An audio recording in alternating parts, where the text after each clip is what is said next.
Have you ever been in the middle of a conversation, everything is going fine, and then suddenly your mind just goes completely empty? No thoughts, no words, just silence in your head. And in that moment, it feels like panic starts to rise. You smile awkwardly, maybe nod a little, maybe say something like, yeah, just to survive the moment. But inside, you're thinking, why does this always happen to me?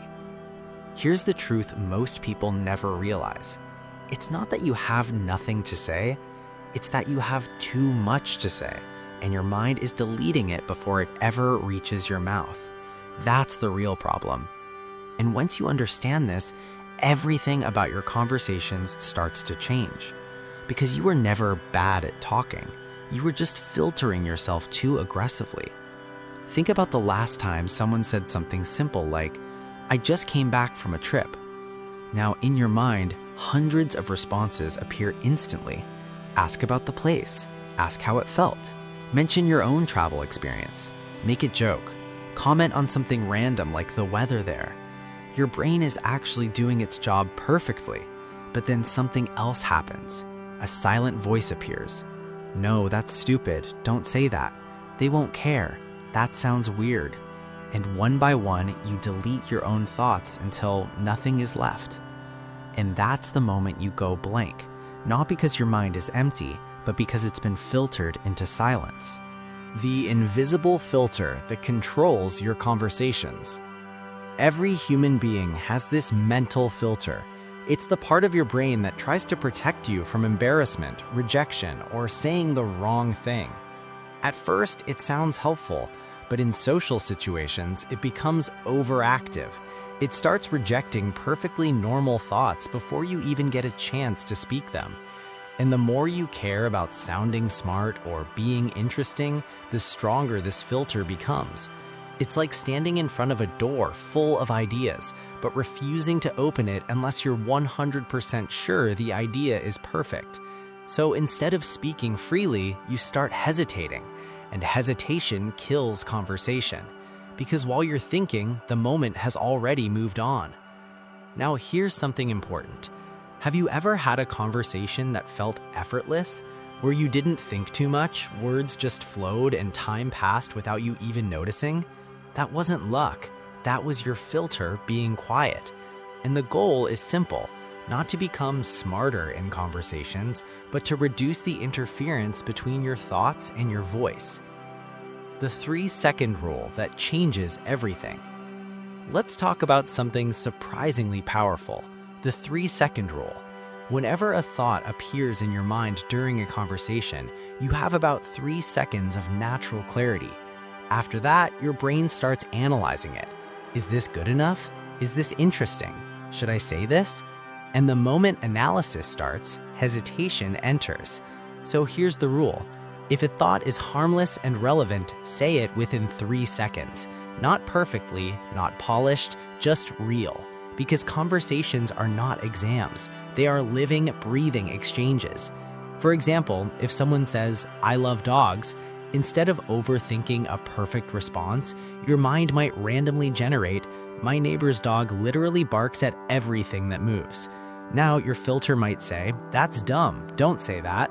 But if you follow the 3-second rule, you say it anyway. And suddenly, instead of a dead conversation, you now have a story about noisy neighbors, dog behavior, funny pet experiences, even local living problems. One small, imperfect sentence opens a door, and that's the magic. Most interesting conversations don't start with perfect lines. They start with imperfect honesty. The secret weapon you've been ignoring, curiosity. If there is one skill that separates people who run out of things to say from people who never do, it's not confidence, it's curiosity. Real curiosity, not the fake I should ask questions type, but genuine interest in the other person's world. Because here's something powerful. Curious people never run out of things to say because they are not trying to perform, they are trying to understand. When someone says, I work in marketing, most people stop there, but a curious mind doesn't stop. It opens doors. What part of marketing? What's the hardest part? What surprised you about it? Did you always want to do that?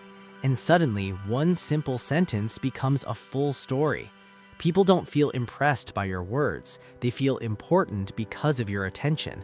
And that feeling is rare, which is why curious people are naturally magnetic. The skill of never running out of topics. Follow what they say. One of the most powerful conversational habits is something simple but often ignored: follow-up questions. Most people don't listen to understand, they listen to reply. So the conversation becomes, I say something, you say something, I say something unrelated. But strong conversationalists do something different. They stay, they go deeper. They explore one idea instead of jumping to 10. For example, I went to Italy last year. Instead of shifting topics, you stay with it. What city did you enjoy the most? Then, what made that place special for you? Then, was there a moment that really stayed with you? Now the conversation has depth, emotion, memory, story, and all of it came from just staying a little longer. Most people run out of things to say because they keep switching doors instead of walking through one. Why conversations have hidden paths everywhere. Here's something interesting. Every sentence someone says contains multiple hidden directions. Think of it like threads in a fabric. For example, I went hiking in the mountains with my brother, but the weather was terrible. In that one sentence, there are multiple conversation paths.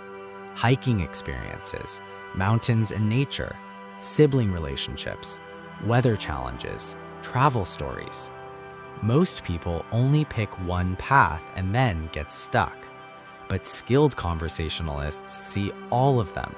So when one topic slows down, they simply pick another thread. That's why they never feel stuck. It's not that they have more things to say, it's that they see more options in what's already being said. The balance that makes conversations feel natural.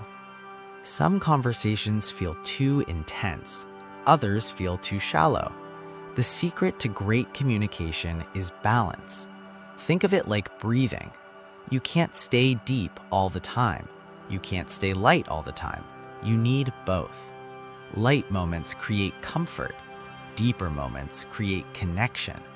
For example, you can joke about something simple like a funny video, then naturally shift into something deeper like, do you ever think social media changes how we see reality? That contrast is what makes conversations feel alive. Without depth, everything feels empty. Without lightness, everything feels heavy. Balance is what makes people remember you. What to do when your mind goes completely blank. Even with all this, there will still be moments when your mind freezes, and that's okay. The difference now is you won't panic because you'll have recovery tools. One simple method is this: look around you, comment on your environment. This place is actually pretty calm today. This music is surprisingly good. This lighting is kind of relaxing. It sounds simple, but it resets the conversation instantly. Another method, go back to something they already said. You mentioned you grew up in Seattle. What was that like? People love when you remember details. It shows presence, and presence is more powerful than intelligence in conversations. The emergency kit for social situations. Sometimes you just need safe starting points, simple questions that always work. What have you been busy with lately? What's something you're excited about right now? If you could take a break anywhere in the world, where would you go? These aren't random questions. They are open doors. They invite stories instead of one-word answers. And stories are what keep conversations alive. The fastest way to build real connection. If you want to go from small talk to real connection, there's one simple shift. Share a little bit of yourself. Not everything, just something real. For example, instead of saying, I like that movie, you say, It actually reminded me of something from my childhood. Now the conversation has emotion, and when you open up slightly, others naturally do the same. Connection is built in layers, not leaps. Ending conversations without awkwardness. One skill most people never learn is how to leave a conversation smoothly. A good exit has 3 parts: appreciation, reason, and future connection. For example, "Hey, it was really nice talking to you. I enjoyed this conversation. I actually need to head out now, but let's continue this sometime." Simple, clean, respectful. No awkward silence, no sudden disappearance, just a natural close. You were never bad at conversations. You were just overthinking them.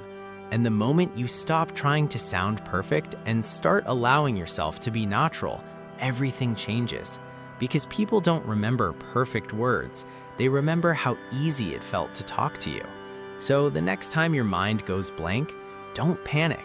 Just speak the first real thought that comes and keep the conversation alive from there. If this made you think differently about conversations, you already know what to do. Like, subscribe, and share it with someone who always says, "I never know what to say," because now you do.